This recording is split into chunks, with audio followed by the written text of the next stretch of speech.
Tu voulais peut-être présenter un truc avant qu'on prenne une Ouais, question? Parce que là, je vois qu'on ouais, je vais avance pas présenter mal en termes de temps. un petit rapport. Hop.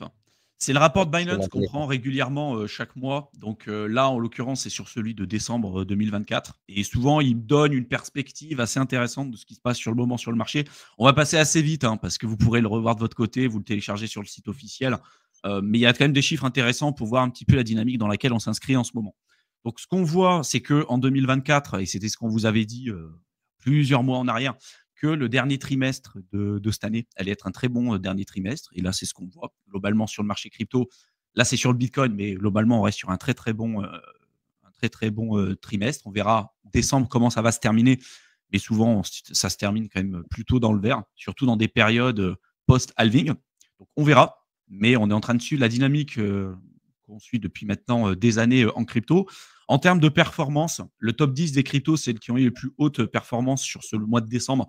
On a eu XRP qui s'est vraiment réveillé. Et franchement, pour tous ceux qui ont hold du XRP depuis 2017, qui ont réaccumulé, qui ont loupé le cycle 2021, et d'avoir des performances comme ce qu'on a eu là, franchement, chapeau les gars.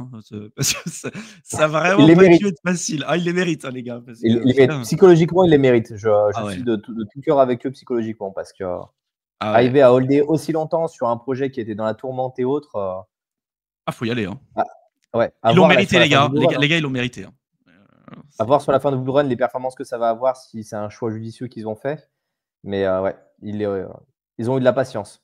Oui, ils ont ouais. complètement renoncé et puis ils l'ont mis de côté. Mais en tout cas, ceux qui ont hold, chapeau. Après, je crois que là, ils sont à peu près au prix ou à peu près équivalent au prix du plus haut de 2017. Donc, même ceux qui ont acheté à 2017, ils n'ont pas racheté plus bas, qu'ils ont juste fait du hold, en fait, je sais pas, en 6 ans, 7 ans, ils sont toujours dans le trou. Parce que si tu calcules l'inflation, en plus, la valorisation par rapport au BTC et à l'Ether, bon, ça n'a rien à voir. Hein. Mais voilà, je trouve que c'est quand même rendre à César ce qui est à César quand même, qu'on soit pour ou contre le XRP, c'est même pas la question. Je pense qu'il faut respecter le pump aussi. On est tous là pour gagner de l'argent. Et là, voilà, ceux qui ont détenu le truc pendant 7 ans, qui ont subi tous les FUD et tout, les mecs, ils n'ont pas lâché. Ils ont continué d'acheter. Et là, ils ont fait un rallye de 400% à la hausse. Bon, c'est quand même à féliciter et à notifier. Quand même. Je trouve que c'est quand même assez fou. Après, on a eu l'ADA, évidemment. On a eu le Doge, Shiba, le TH, mine de rien, qui a fait des belles performances jusqu'à maintenant, enfin, en tout cas sur le mois de décembre. On va voir ce que ça va faire, si par la suite, on va encore avoir une belle augmentation. Ce que je m'attends en tout cas. Moi, je pense que l'Ether va surprendre beaucoup de personnes. Là, sur les 6-8 prochains mois, l'Ether va surprendre beaucoup de personnes. Et vous verrez que tous ceux qui expliquaient que l'Ether c'était pourri, c'était la fin et tout, rapidement vont changer de discours quand l'Ether va dépasser son précédent plus haut parce que ça peut vraiment aller très très vite. Si on passe la zone de résistance là, des 4100 $ sur l'Ether, rapidement on peut dépasser la TH et rapidement on peut aller chercher les 6000 $. Hein. C'est ça que ça veut dire. Hein. On est vraiment à pas grand chose d'avoir des belles perfs et surtout que si l'Ether a des belles perfs, c'est en général très positif pour les alts.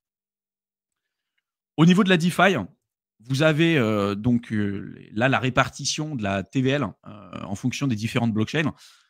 Et mine de rien, bah, vous avez toujours l'Ether hein, qui a une grosse partie de TVL sur la DeFi et puis il y en a un petit peu sur d'autres écosystèmes, un petit peu sur Arbitrum, un petit peu sur la Binance Smart Chain, un petit peu sur Tron et puis sur d'autres blockchains.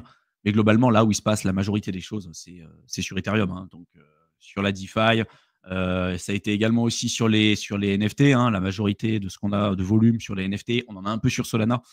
Mais là, les RWA aussi, la grosse majorité des RWA, c'est sur Ethereum. Enfin voilà, la plupart des grosses innovations, c'est sur Ethereum, parce que c'est un peu tout là où tout se passe. Il y a tout qui se passe. En fait, c'est eux qui font les normes, c'est eux qui implémentent les premiers projets, c'est eux qui structurent.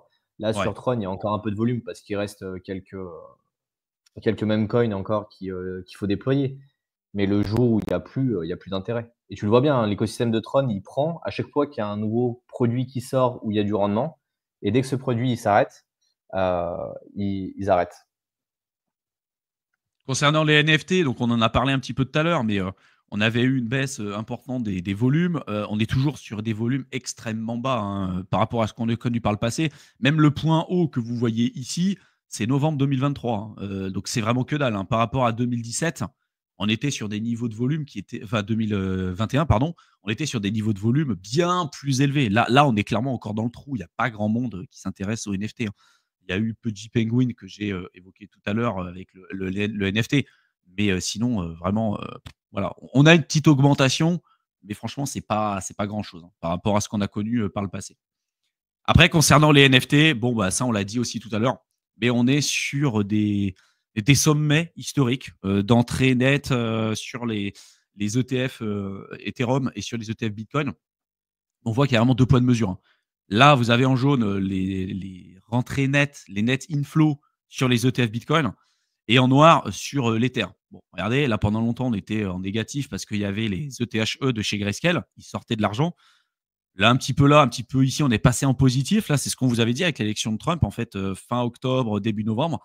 Là, sur novembre, on est repassé en positif. Et pour moi, on va avoir, là, sur décembre, une bougie noire, là, encore plus élevée. Puis sur janvier, à mon avis, encore plus importante. Ça va s'accélérer. Mais on est quand même sur une dynamique extrêmement intéressante.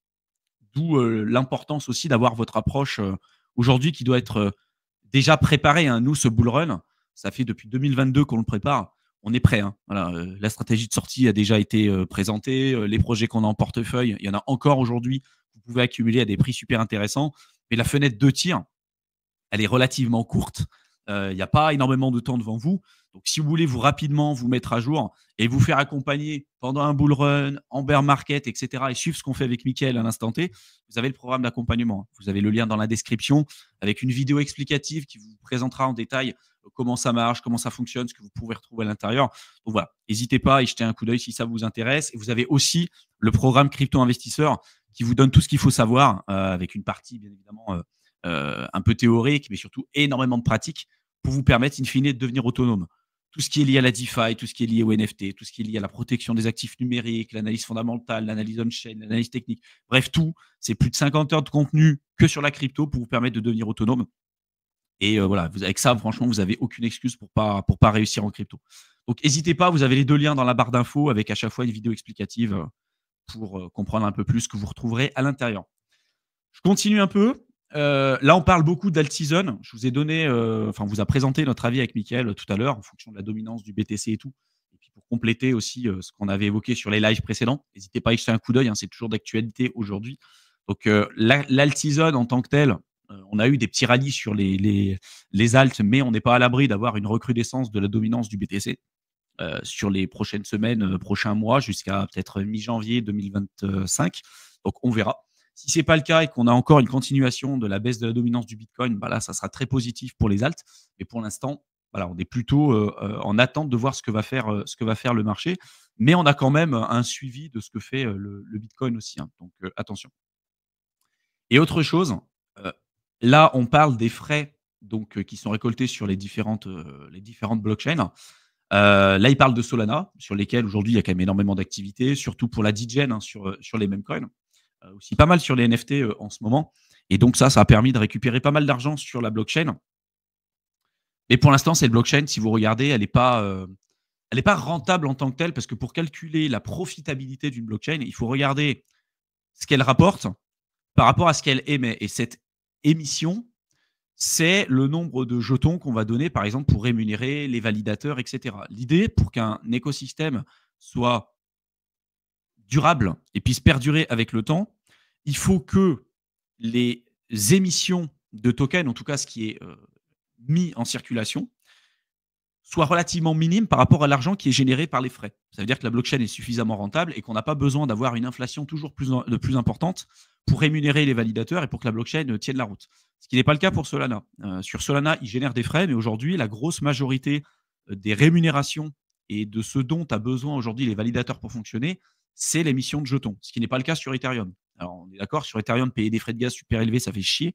Mais aujourd'hui, c'est une blockchain qui est extrêmement rentable, bien même au-delà que de l'inflation des nouveaux jetons. Si demain, il n'y a pas d'inflation de jetons, tous les validateurs ne seront pas rentables à 100%. Mais on a, je crois que c'était la dernière fois que j'avais regardé, c'était plus de 90% de la rémunération des validateurs. C'était, sur Solana en tout cas, c'était par l'émission de nouveaux jetons, alors que sur Ethereum, ce n'est pas le cas. Voilà. On est quand même sur un niveau de mesure qui est quand même beaucoup plus équilibré sur Ethereum. Donc, c'est quelque chose à surveiller. Ça aussi, c'est un point important à avoir en tête. Et arriver aussi à lire entre les lignes, parce que vous pouvez faire des frais à un moment donné, mais si derrière, vous n'arrêtez pas d'émettre des nouveaux jetons, vous vous avez une inflation qui est beaucoup plus élevée que réellement ce que vous rapporte votre blockchain, bah, il y a un moment donné, ça va se faire ressentir et puis quand les gens voudront vendre leurs jetons, ça risque de mettre à mal aussi, la blockchain. Pour l'instant, ça n'a pas été le cas. Il y a d'autres problèmes aussi sur Solana, mais c'est des choses à surveiller de près. Et enfin, ce que je voulais vous présenter ici, là, il parle du coup, bah, d'Ethereum qui a flippé Tron pour, la dominance de l'USDT. Aujourd'hui, la grosse majorité des stablecoins sont sur Ethereum. On en avait, une partie pendant un certain temps. Regardez bien la comment ça s'appelle? La charte et surtout la période d'analyse. Là, la période d'analyse, c'est sur l'année, 2024. Il y a d'autres problématiques. Ils vont vous dire qu'il y a beaucoup d'USDT sur Tron. Bon, on pourra en parler. Je pense que je vous ferai une vidéo là-dessus parce que là, ils ne donnent pas toutes les informations. Mais là, dernièrement, on a eu, un mintage de nouveaux USDT sur, Ethereum qui est quand même bien plus élevé que ce qu'on retrouve sur d'autres types de blockchains. Et aujourd'hui, la majorité des stablecoins, le DAI, l'USDC, l'USDT et tout, la grosse majorité de ces stablecoins et de cette énergie économique se retrouve sur Ethereum et pas sur d'autres blockchains. Il y a d'autres événements aussi qui vont arriver ou qui ont déjà eu lieu ou qui vont arriver sur le mois de décembre. Donc, ils en ont cité quelques-uns. Mais je crois que bah, tous sont déjà passés, parce qu'on est le combien aujourd'hui? On est le 18, donc ils sont tous déjà passés. Mais c'est des conférences, alors qu'il y a eu en Afrique, il y en a eu à Singapour, il y en a eu à Taipei aussi également. Voilà. Donc si vous pouvez les retrouver, je crois qu'ils sont disponibles sur YouTube pour toutes ces conférences-là. En général, quand il y a des choses intéressantes, on vous le dit, mais bon, voilà, il n'y a pas forcément plus d'informations à retirer sur ça. Et après, attention aussi, je voulais terminer sur ça. On arrive sur des périodes où il y a un déblocage de jetons qui peuvent être vraiment super importants, surtout dans des périodes de bull run. Et là, regardez, hein, les blockchains qui ont pas mal le vent en poupe en ce moment. Alors, ça peut être Aptos, ça peut être Sui, ça peut être Jito pour Solana, ça peut être Optimism, etc. On a des gros déblocages de jetons, comme par hasard, dans des périodes où on arrive en bull run et ça s'accélère de plus en plus. Donc, attention. Voilà. Ça ne veut pas forcément dire que si vous aviez ce genre de projet, il faut que vous les vendiez immédiatement. Mais c'est des points importants à avoir en tête parce que souvent, bah, ce n'est pas timé n'importe comment. En général, ils savent très très bien comment ça se passe et ils savent très très bien comment débloquer leurs jetons dans les bonnes périodes et tout. Donc vraiment, soyez très vigilants par rapport à ça. Je vous ai mis le rapport hein, dans la description. Donc n'hésitez pas à y jeter un coup d'œil si vous voulez en savoir un petit peu plus là-dessus.